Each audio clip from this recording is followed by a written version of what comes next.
Welcome back to the Fantasy Island crew. That's right, it's RW King throwing this fantasy matchup for week 5 at you guys. Remember, guys, it is the start of our bye weeks here. Don't forget that, man. Just don't be lazy in your lineups. Cleveland's on a bye, Chargers on a bye, Seattle and Tampa this week. Guys, it's going to be happening now till probably almost the second or third week from the end of the season. So just keep an eye on your lineups. Make sure you're on top of your bye weeks and you got guys that can fill in. All right. If not, listen to our waiver wire pickups. Pick your guys up some good players, plug them in, keep those points rolling. So this week, man, another tough week to find, a really good matchup just because of some injuries out there and not really sure at this point of the week really who's going to play. So guess what, man? I'm going to buck the trend here and I'm going to go with something that probably doesn't look like a pretty good fantasy matchup. But I'm thinking this, right? What makes a good fantasy matchup is a team that's hungry, needs to win, and a team that sort of sucks on defense. So I'm going to give you the Broncos and the Jets. Broncos are showing everybody that they're just horrible on defense. Their defense is pathetic. They threw a 70 burger, got thrown on them a couple weeks ago in Miami. Everybody knows about that. The Bears went up and down the field on them. Justin Fields threw for his first 300-yard game against them. I can see the hungry Jets sort of running through them. Brees Hall got called out this week by his coach. He said there's no more restrictions on him. He's just it's in his head. We're just gonna let him run, and we're gonna give him the ball as many times as he can handle it. So they're gonna push him. So I really like this matchup this week, and I think it can pop. I think it's like last week's matchup. Really didn't seem that attractive on paper, Washington versus Philly, but it worked out, guys. Those guys went into overtime. Both scored over 30 points. It's a good matchup. I don't know if they're going to reach up to that 30-point threshold, both teams here, but I think somebody will.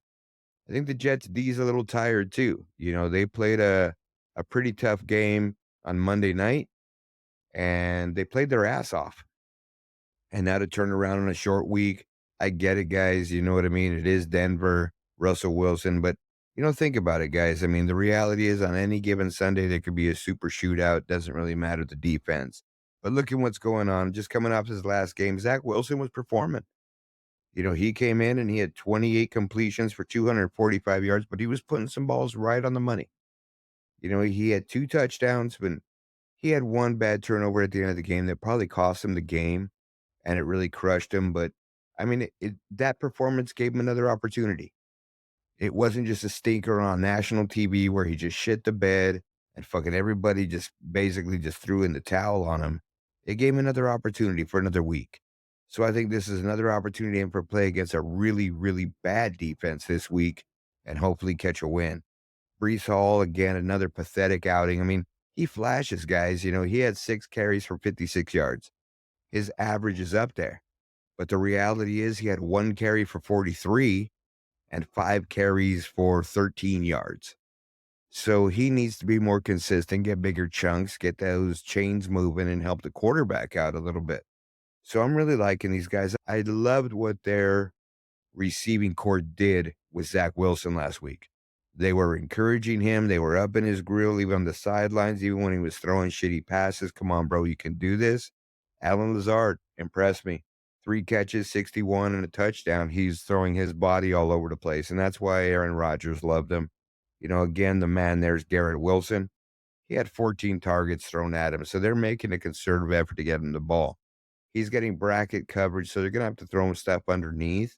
He had 9 catches out of those 14 targets for only 60 yards, no touchdowns, but he's getting double covered. Until somebody starts fucking doing something else on this offense, it's going to stay that way.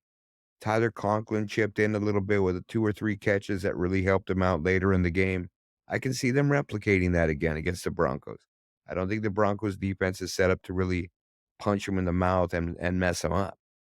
You know what I mean? But I just think that it's like one of those things that this team's so hungry for a win, the Jets, and the Broncos they're just not there. And the reality is, I think that makes for a good matchup. On the Broncos side, again, it's the Russell Wilson show there. He's got 3 solid weapons: Cortland Sutton, Jerry Jeudy, and Marvin Mims. I love me some Marvin Mims here. Because like I said, I think that the Jets defense is going to be a little bit tired, and I think he can get over the top. Every week this year, he's flashed for either a long passing play, reverse, something where he's just breaking it down, getting out in the open field. He had 2 catches on 2 targets for 47 yards last week, and he just makes these plays. So I could expect him to make some plays on a little bit above what they're used to in fatigue defense for the Jets. So I think Jerry Judy's still the class over there. Cortland Sutton, he's the bigger target on the inside.